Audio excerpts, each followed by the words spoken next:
السلام علیکم ورحمۃ اللہ تعالی وبرکاتہ۔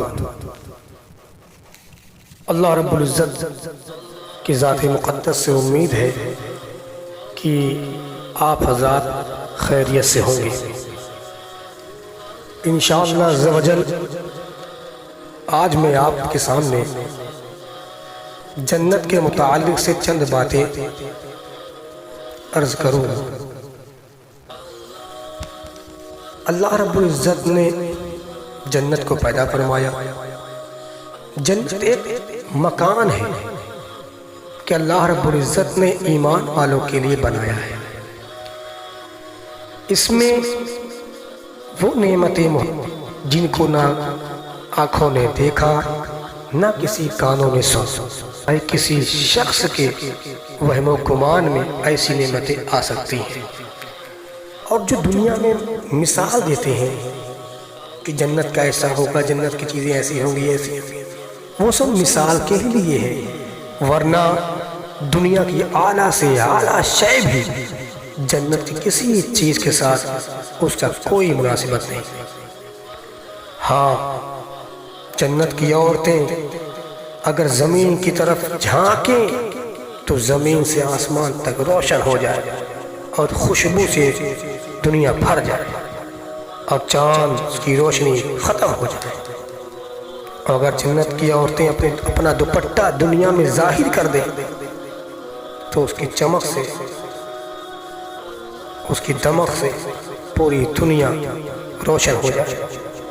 اگر جنت کی حوریں اپنی ہتھیلی زمین و آسمان کے درمیان نکالیں تو اس کے حسن کی وجہ سے خلائق فتنہ مٹا جائے، اور اگر اپنا دوپٹہ ظاہر کرے تو اس کی خوبصورتی کے آگے آفتاب ایسا ہو جائے جیسے سورج کے سامنے چراغ جل رہا ہو۔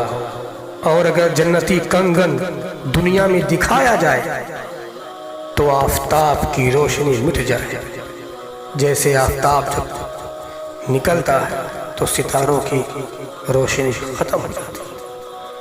جنت کی اتنی جگہ جس میں کوڑا رکھ سکیں وہ دنیا و ما فیہا سے بے نیاز ہے۔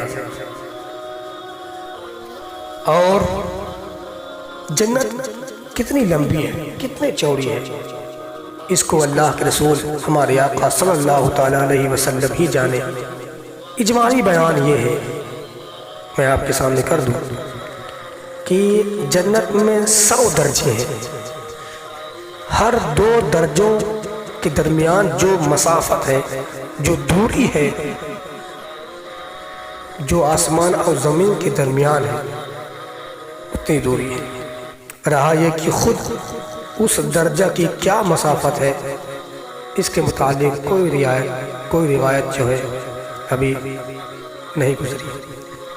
البتہ ایک حدیث پاک میں ہے، ترمذی شریف کی حدیث ہے کہ اگر تمام عالم ایک درجہ میں جمع ہو تو سب کے لیے وسیع ہے۔ جنت میں ایک درخت ہے جس کا سایہ 100 برس تک تیز گھوڑا پر سوار ہو کر کوئی چلتا رہے تب بھی وہ ختم نہیں ہوگا۔ اور روایتوں میں ملتا ہے کہ جنت کے دروازے اتنے وسیع ہیں، یعنی اتنے چوڑے اور لمبے ہیں کہ ایک بازو سے دوسرے تک تیز گھوڑ سوار 70 برس کی راہ تک نہ پہنچ پائے۔ 70 سال تو چلتا رہے گا بندہ، تب بھی ایک دروازے کے ایک کنارے سے دوسرے کنارے تک نہیں پہنچ سکتا۔ پھر بھی جانے والوں کی وہ کثرت ہوگی، جو لوگ جنت میں جائیں گے وہ اتنی کثرت سے جائیں گے جنت میں، ایسی اتنی کثرت سے لوگ جنت میں داخل ہوں گے کہ ان کے موڈے سے موڈا چھلتا ہوگا، بلکہ بھیڑ کی وجہ سے دروازہ چرچرانے لگے گا۔ اس میں جنت میں قسم قسم کے جواہر کے محل ہے، ایسے صاف و شفاف کہ اندر کا حصہ باہر سے اور باہر کا اندر سے دکھائی دے۔